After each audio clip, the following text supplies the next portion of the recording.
All right, let's dive into a really fascinating pattern from history. Today, we're talking about how the map of Asia was redrawn in the 19th century, not just with brute force, but with something just as powerful, a pen. So it really makes you wonder, right? What actually carves out a nation's borders? Is it all about the clash of armies, the roar of cannons, and soldiers on the march? Or is it something quieter, something that happens in a stuffy room with ink and paper? Well, as we're about to see, the story of British expansion in Asia during the 1800s shows that it's a powerful one-two punch of both, a brutally effective combo of, well, ink and steel. Okay, so how are we going to break this down? Simple. We're just going to follow the evidence. We'll look at a series of major wars, and you'll notice each one is followed by a critical treaty. This isn't a coincidence. It's the core pattern that literally fueled an empire. Now, take a look at this. At first glance, it's just a simple table, right? A list of wars on one side, a list of treaties on the other.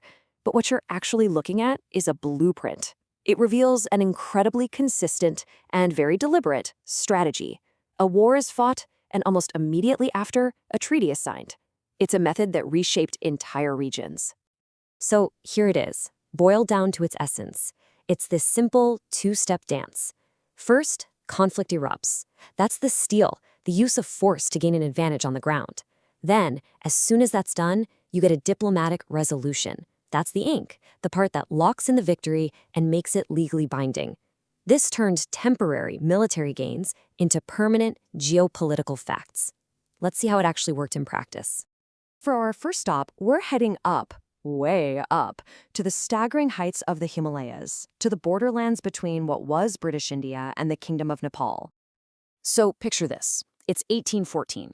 The British East India Company goes head-to-head with the legendary Gurkha warriors of Nepal. Now, this was no walk in the park. It was a grueling two-year war fought in some of the most unforgiving terrain on the planet. This was the steel phase in full effect, a direct military clash to settle a border dispute. And then, what happens right after the fighting stops? You guessed it, just like clockwork, out comes the ink. In 1816, the Treaty of Sukholi is signed.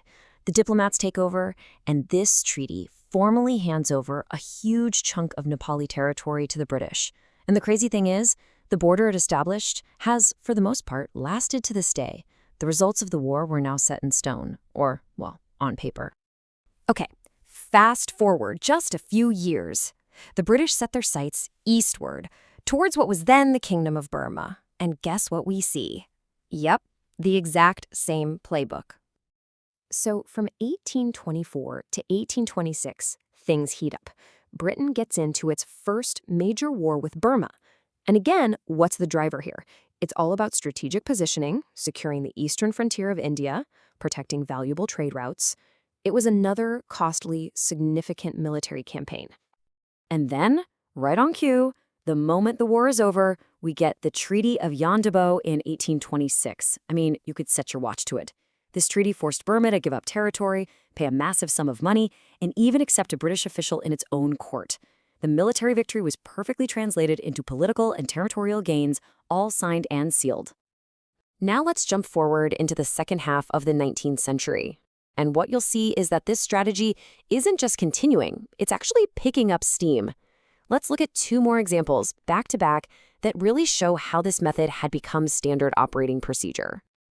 Just look at this. It's almost predictable. In the 1860s, you have the Duar War with Bhutan. Bang, the Treaty of Sensuila in 1865. Less than 15 years later, the Second Afghan War comes to a close. Bang, the Treaty of Gandamak in 1879. The cycle is unmistakable. Fight a war, then immediately sign a treaty that locks in the win. It was a repeatable, reliable formula for expansion. So let's zoom out for a second. We've looked at these individual cases, but what's the big picture here? What does it tell us about this entire era? We're seeing a clear, repeating strategy used across decades, across totally different cultures and landscapes. Yeah, this timeline really lays it all out, doesn't it? You can literally see the rhythm of the century playing out. 1816, 1826, then 65, 79. Each one of these dates is a marker, a point where a war ended and a new border was literally written into existence. It's a century defined by this constant dance between force and paperwork. You know, there's this quote, I think it's anonymous, but it just hits the nail on the head. Borders are the scars of history. And that is exactly what we're looking at.